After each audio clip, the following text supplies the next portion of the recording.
Started. First, I want to say thank you for being here.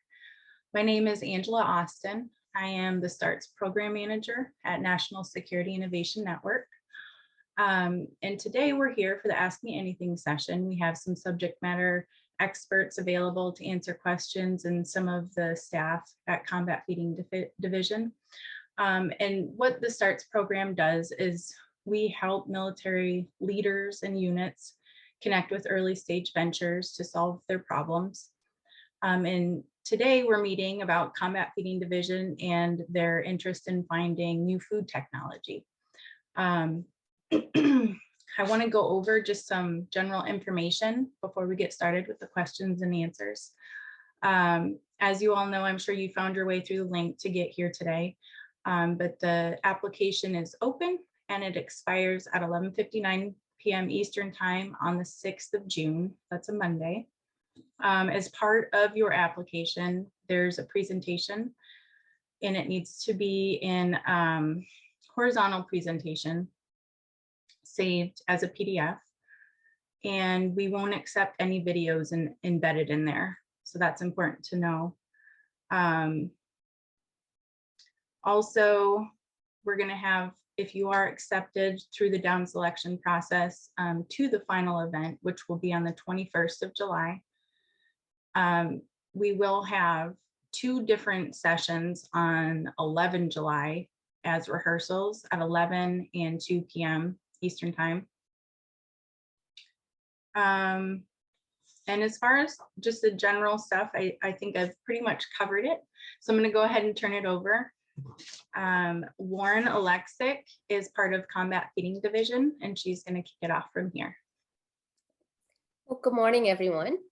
I'm Lauren Alexic. I'm a team leader in the Combat Feeding Division, and thank you all for expressing interest in the Combat Feeding Pitch Day. Just a little bit about combat feeding. We provide the Department of Defense with cutting-edge research on emerging food technologies. We're a joint service program. We're responsible for the research, development, testing, and integration for combat rations, food service equipment technology, and combat feeding systems. In CFD, we research food processing and packaging technologies to develop combat rations for all warfighters. So this is for Army, Navy, Air Force, and Marine Corps. And we do this to optimize human performance through nutrition. So as you've seen in the solicitation, we have outlined 2 problem statements that pertain to food densification and stabilization technologies, and also to human performance through nutritional interventions. So the objective of the Ask Me Anything session today is to enable you all to ask our team in combat feeding anything you would like to know with regard to those problem statements that you are interested in proposing a solution for. Before we start, I wanted to introduce you to the combat feeding subject matter experts. We have Dr. Ann Barrett, Ms. Danielle Anderson, Ms. Lauren O'Connor, Mr. Peter Levine, and I am not sure if Nicole Fajardi has joined us, but if not, she was scheduled to do so, so she may also be online here. So that would be Nicole Fajardi. And we have expertise in both of the problem statement areas, so please feel free to ask us any questions about that or about the combat feeding program in general. We'll be happy to answer. And with that, I was just going to open it up to see if anybody has any questions right off the bat.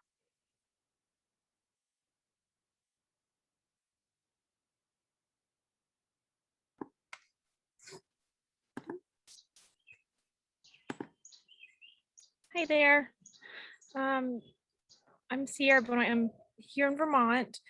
I was wondering how the TPOC comes into play with this sort of question and program in comparison to like the SBIR and the other grants route.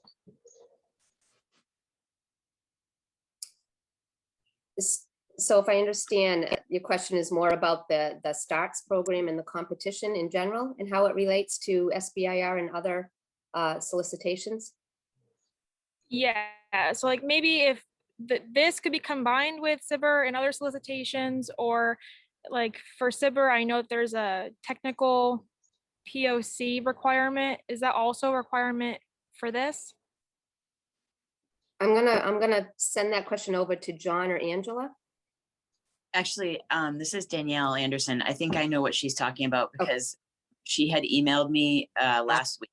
So I think that what she's confusing is, so on the SBIR and STTR application process, I am listed currently on an STTR as the TPOC. So that's just the technical point of contact for that particular STTR.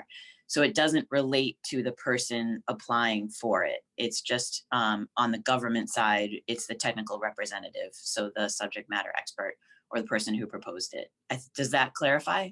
Yeah, and having a TPOC, is that a requirement for continuing on with the SIBR process or with this process? Do you mean you, so you don't have to be the technical point of contact? That's the person on the government side. Okay. I mean, you need to be, if you're proposing to do this, you need to be probably a subject matter expert in the area that you're proposing. And that's all that is a technical point of contact for the government, government rep. Thanks. Okay.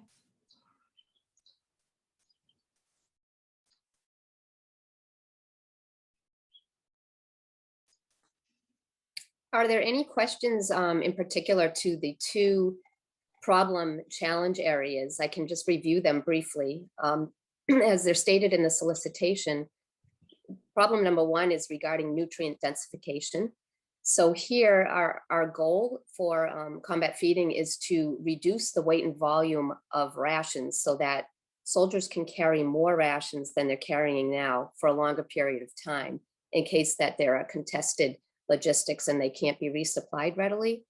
So by decreasing the weight and volume of food, we're trying to find ways to densify nutrients, get more energy in a smaller volume ration. But at the same time, we have the challenge associated with that is regarding stability. So we want a high calorie per gram, maximum energy, but we have to have foods that last about 3 years at 80 degrees. So very long shelf life foods. So very stable, but very nutrient dense. And the other problem statement is regarding fermented protein alternatives. And here, the issue is that essential amino acids have to be obtained through dietary protein, but they are the limiting factor for muscle protein synthesis in the body. So here we're looking for novel alternative protein that are derived via fermentation processes. And these can be used as a blank canvas for ration developers to create the next generation of rations. So ideally, these would contain about 80% or more content of essential amino acid, be neutral in flavor, release essential amino acids into the bloodstream without crystalline amino acids, and be stable to maintain protein quality over storage at high temperatures. And both of these challenge areas are broken down to some level of detail in the solicitation. But if you have any questions in particular on these two challenges, we're happy to answer.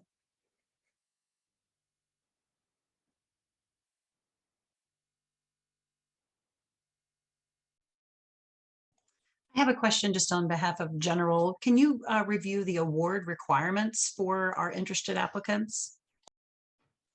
Yes. So to be eligible for the award, you do have to go on to create your own unique entity ID. So you can go to SAM URL. If you're not familiar with this, I will post this up on the page along with the AMA questions and answers afterwards, instead of reading out the entire website. But you'll have to go in there and register and create an account, register your business in there. And so somebody who's already done some business with the government would probably already have one of these. And if not, it's not an issue. You just need to go in there and create it. And again, it's sam.gov. And it's just creating your own ID. Does anyone have any questions regarding that?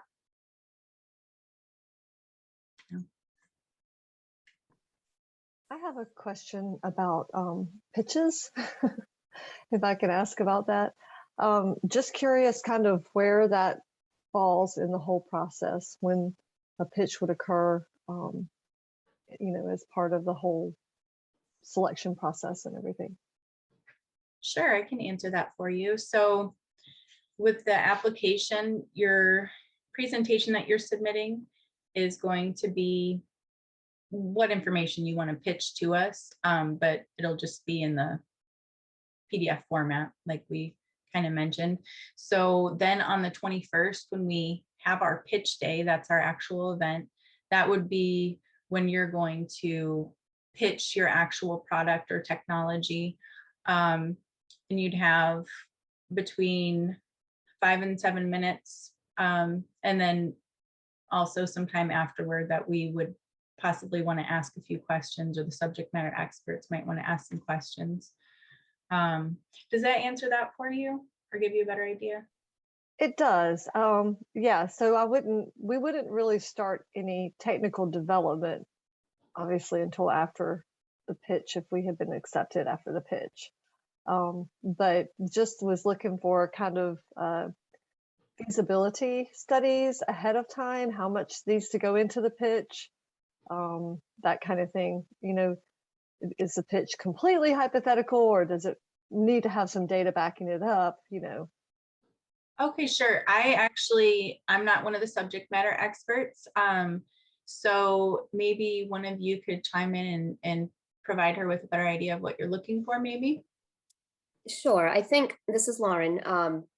So when you submit your proposal or your slide deck, we'll be evaluating it in combat feeding against the judging criteria. So those are shown in the solicitation. So we'll be looking at the technical soundness, technical merit, the level of innovation, and including the feasibility of your proposed solution. So even at that initial stage, we'll be looking at feasibility of what you're proposing.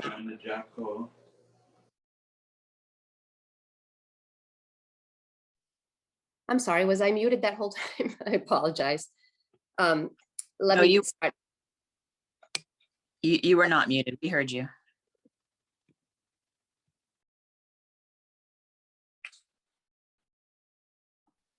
You are muted now. How about now? Okay, so you heard that first part. I'm sorry about the technical feasibility. We'll be looking at when we receive your slide deck. We'll be looking at the qualifications of the team that you're proposing to solve the problem. To some extent, the level of commercialization. So we're looking at not only application to military application, for our soldiers, but we do in NSIN as well. We're interested in that commercial application as well. The reasonableness of what you're proposing, is it, could your solution be tested, within our combat feeding ecosystem? So when you propose, if you see what we're looking for, mainly it would be a prototype or an ingredient even. So when you, within that 1 year period of performance, is that a reasonable amount of time for you to produce that deliverable? And the quality of your pitch. So that would occur, as you mentioned, on the 21st, when you actually make the pitch. So initially, the subject matter experts will be looking at your proposal and judging it against those 5 criteria, or the 4 criteria, I would say, because you haven't really pitched it yet. At that point, from what I understand of the pitch processes, we will be down selecting what we consider to be the best proposals are. Then you would be notified if you were selected as one of those finalists. And that's the time, I believe, you'd start preparing your pitch and start working on the details of your pitch. And there'll be a rehearsal period as well. And Angela might be able to explain that a little more, but I think that's a couple of weeks prior to the pitch, where you can rehearse and provide an initial, like a draft pitch. Is that correct, Angela? Yes, on the 11th of July, we'll have the dry run or rehearsal. 2 different times, 11 and 2 Eastern time that day.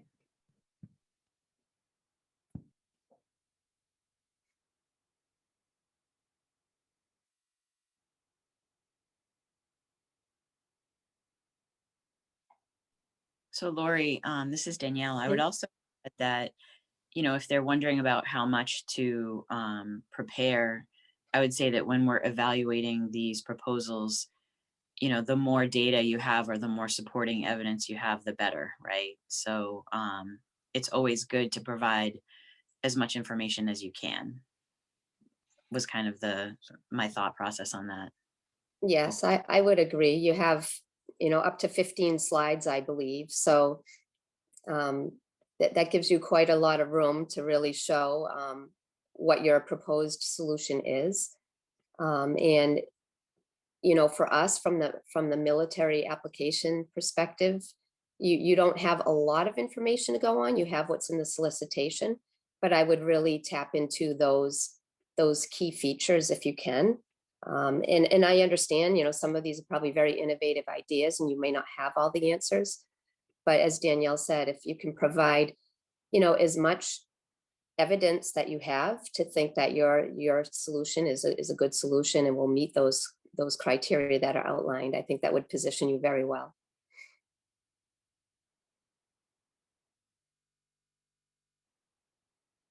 Is there a packaging requirement that applicants need to consider? I know that there's the carrying load that is mentioned in the solicitation, but does anyone need to be aware of that in their recommendations? I think not in terms of so if you win and you're one of the awardees, it's a 1-year period of performance, and at the end there's a deliverable. So that's a prototype that doesn't necessarily require a specific package. But I think you do need to be aware of the type of distribution system we'll be faced with if it becomes a ration component. So if your deliverable is going to be integrated into a military ration, that is absolutely essential. It would have to be packaged similar to all the other ration components so that it not only has a 3-year shelf life, but it can be delivered in the same distribution system as our other rations, which can include airdrop. It can be delivered in very austere environments. So you have climatic conditions to consider, Arctic, desert, urban, jungle. So you have to think about integrity of package, that it's not going to be compromised during that military distribution system. So if you can address that in your proposal, I think that just will show evidence that you're thinking about the end item. But to deliver your actual prototype within the 1-year time frame, I don't not think that is something that you need to consider. That would just be delivered to us in combat feeding, right in Natick, Mass. Yeah, so that all sounds, I agree with all of that, Lori. The other thing I was thinking too on the protein side was if it's an ingredient that then goes into a product that is produced for the ration, then they don't need to worry so much about the packaging, right? So if it's just a protein ingredient that gets incorporated into other components, and turned into a food product, then it's not so much of a worry to consider the packaging.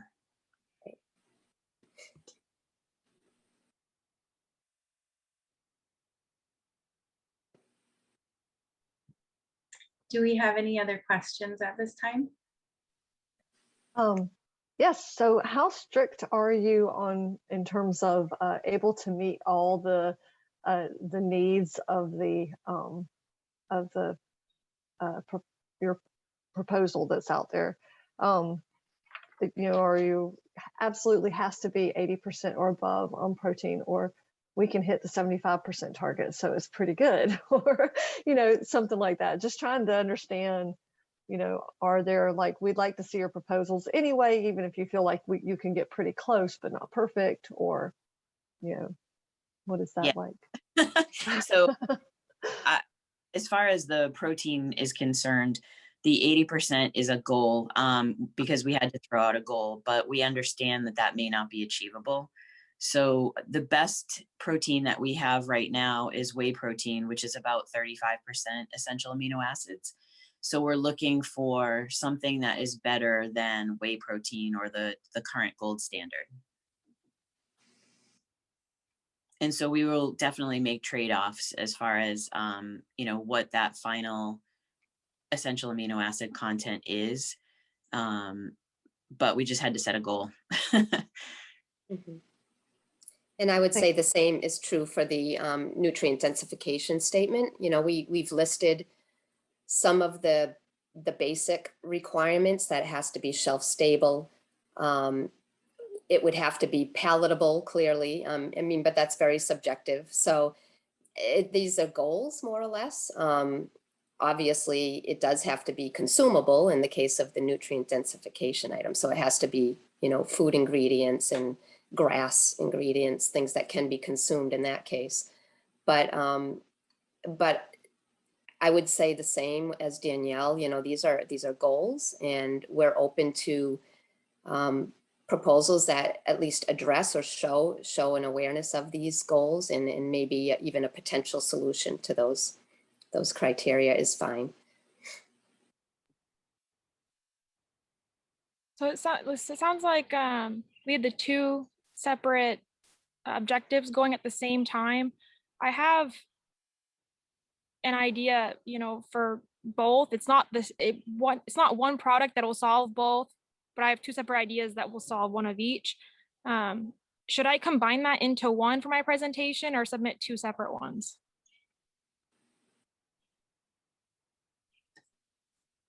That's a good question. I think in the solicitation, Angela, it does say which problem statement are you proposing a solution for.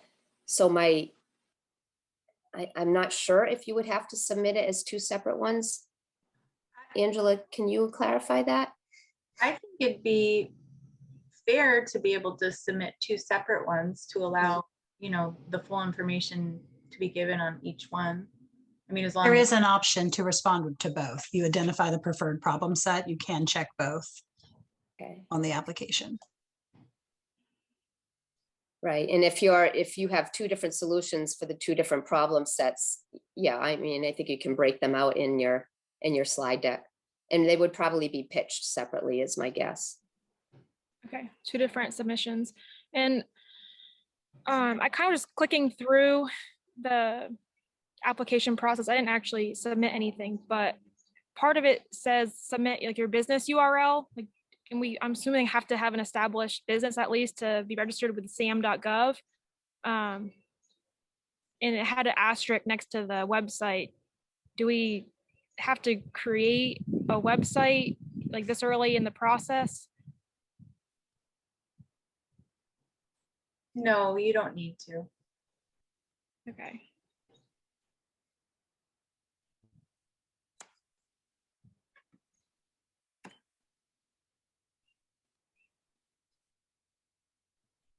Do you guys have any other questions?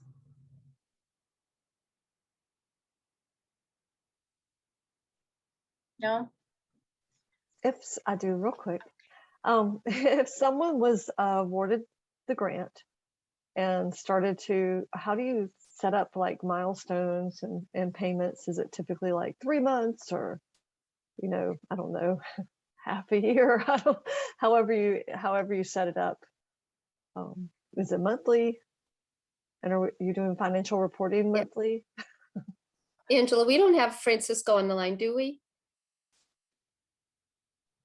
No, and Okay. he would actually be the perfect person to answer this question because I personally don't have all the details on the contract part of things. Yeah. So we can get back to you on that for sure. Okay.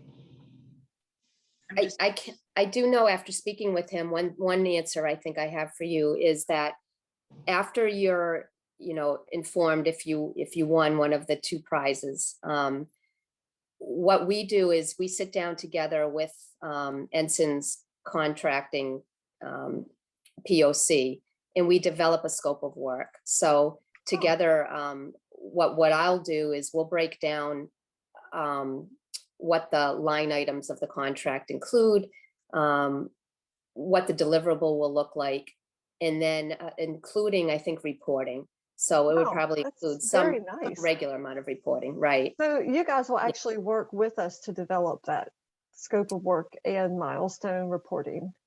I believe I work it out with NSIN's contracting POC, and then I think they take it from there and then work with you. Okay, that's Yeah, great. and then we'll serve as the technical reps throughout the whole period of that contract. So, yep. Very nice. Mhm.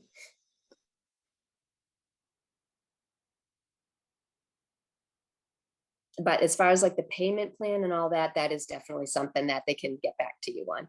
Yep. And that's a valid, very good question. So Yeah, I was going to say, Angela, if you want to share your email with me in the chat box so that I can get back to you on that.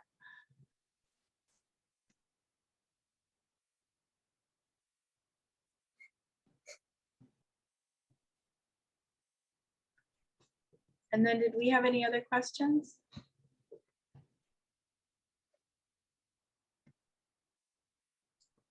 Okay, let me write this down quickly.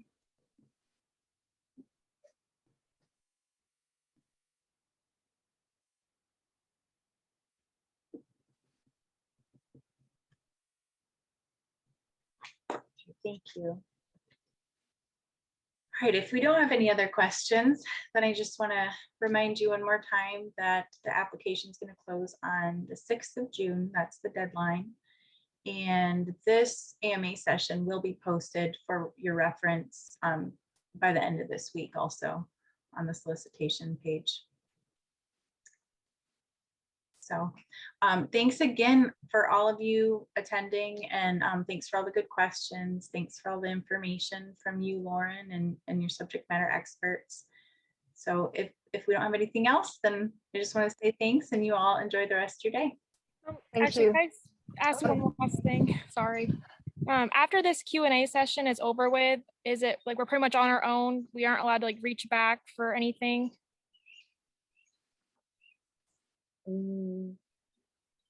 Lauren, if you wanted to allow that, you could.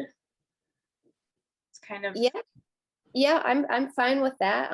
Would we do that right up until when the solicitation closes, or is there a period of time that we should do that? They can reach out to me directly. I can provide my email. okay. Yeah, if you are comfortable with allowing people to reach out to you with questions, you could do it up until whichever point. If you think the deadline, you want to make yourself available until the deadline, you can do that. Yep, that's fine. Mhm. Okay. Did you want to put your email in the chat box so that they can have it, or we can post it on the solicitation also? Yeah, if you want, just post it right on the solicitation. That's probably easiest, then it's there. Okay. After the solicitation closes, I think at that point I would not, respond. But up until that time is fine. Yep. Very And, good. I'll make that change today, Angela. All right. Thank you. For Danielle, the second part of my question, I almost forgot it. Could we go through with this NSIN project and also continue on with the SIBR? If it's the same idea. So I'm actually not familiar with the rules about applying for both. Lori, do you know if you could apply for an SBIR, STTR at the same time as applying for this NSIN? I don't have anything that says you can't, but I would defer that to maybe John or Angela. Do you know? I mean, I've never been involved in the NSIN program, so I don't know if there's limitations or restrictions on that. I can research that and get back to you. Okay. Because I'm not sure off the top of my head. Let me see. I mean, it does say in the solicitation that if you are familiar or have other government contracts, there's a place to state that, but it almost sounds like that's a benefit. So I don't know that you can't. So I guess that is a good question. We should make sure that they can. Yeah, I would agree. I'm not going to affirm, but I think you can do both, but Francisco's a better person. So we'll find Okay. out and get back to you on that one. Thanks. Sierra, can you leave your website or your email address for me, please? Yes. In the chat function? Yes, please. Okay.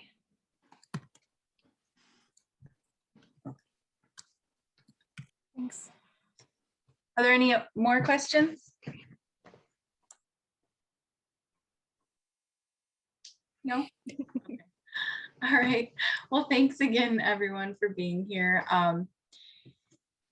We'll go ahead and get that Lauren's email up on the solicitation. So that way, if any other questions do arise, she'll make herself available. Yeah. But thanks again, and you guys all enjoy the rest of your day.